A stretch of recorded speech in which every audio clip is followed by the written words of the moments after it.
नमस्कार दोस्तों, स्वागत है आपका द न्यूज मिर्ची सीधी बात तीखी बात में। दिल्ली में किसानों को प्रोटेस्ट करने की अनुमति दे दी गई है। निरंकारी ग्राउंड में किसान शांतिपूर्वक प्रोटेस्ट कर सकेंगे। इस केस पर राहुल गांधी ने ट्वीट करके कहा कि जय जवान जय किसान हमारे देश का नारा हुआ करता था, लेकिन प्रधानमंत्री मोदी जी ने अपने अहंकार में आके जवान को ही किसान से भिड़वा दिया। साथ ही प्रियंका गांधी ने भी ट्वीट करके कहा कि जब बीजेपी के खरबपति मित्र आते हैं तो दिल्ली में कालीन बिछा दी जाती है, और जब किसान दिल्ली अपनी बात रखने के लिए आते हैं तो गड्ढे खुदवा दिए जाते हैं। साथ ही ट्वीट कर प्रियंका गांधी ने यह भी कहा कि किसान के ऊपर नीति बना दी जाती है, लेकिन जब वो अपनी बात सुनाने आते हैं तो उनकी बातों को नजरअंदाज किया जाता है।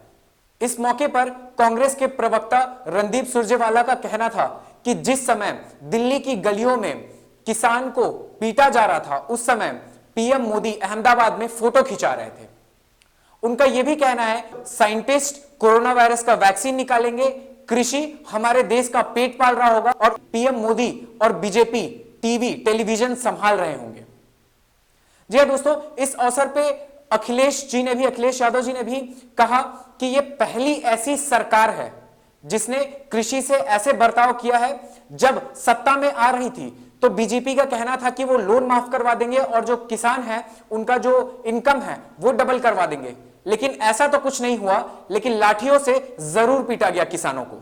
इन सभी बातों के विपरीत हरियाणा के चीफ मिनिस्टर मनोहर लाल खट्टर, जो कि बीजेपी से हैं, उनका कहना है कि जितने भी किसान प्रोटेस्ट कर रहे हैं दिल्ली में, कहीं ना कहीं उनका कनेक्शन जो है वो खालिस्तानियों से है।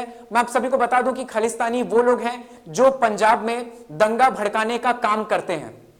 अब सोचने वाली बात यह है कि बाहर में जो लोगों का कहना है, जो अपने देश से बाहर के लोग हैं, एडवाइजर हैं, उनका कहना है कि कहीं ना कहीं अगर प्रोटेस्ट को अलाउ करने की जगह पे अगर उनकी बात सुनी जाती तो दिल्ली जो है, जैसा कि जताया जा रहा था सरकार द्वारा कि कोरोना काल में इस तरह का संघर्ष या फिर इस तरह की जो रिस्क है वो उठाने के लिए तैयार नहीं है सरकार, तो वो नौबत नहीं आती अगर किसानों की बात सुन ली जाती।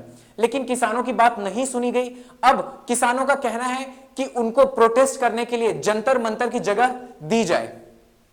आगे देखना दिलचस्प होगा कि सरकार क्या कदम उठाती है और किसानों को किस तरह से राहत पहुंचाती है। इस खबरों पे लगातार द न्यूज मिर्ची की नजर बनी हुई है और आप तक हम जो खबर है वो लगातार पहुंचाते रहेंगे।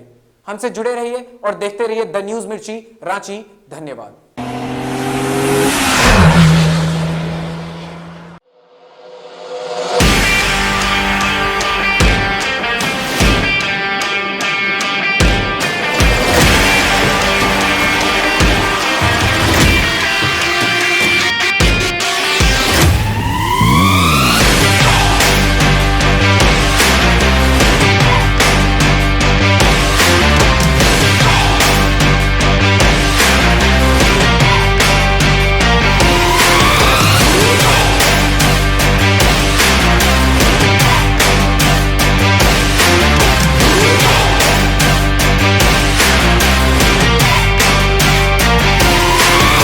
ऐसे ही सीधी और तीखी न्यूज के लिए YouTube पे जाकर के द न्यूज मिर्ची चैनल को सब्सक्राइब करें और लेटेस्ट अपडेट के लिए बेल आइकन को दबाना बिल्कुल ना भूलें।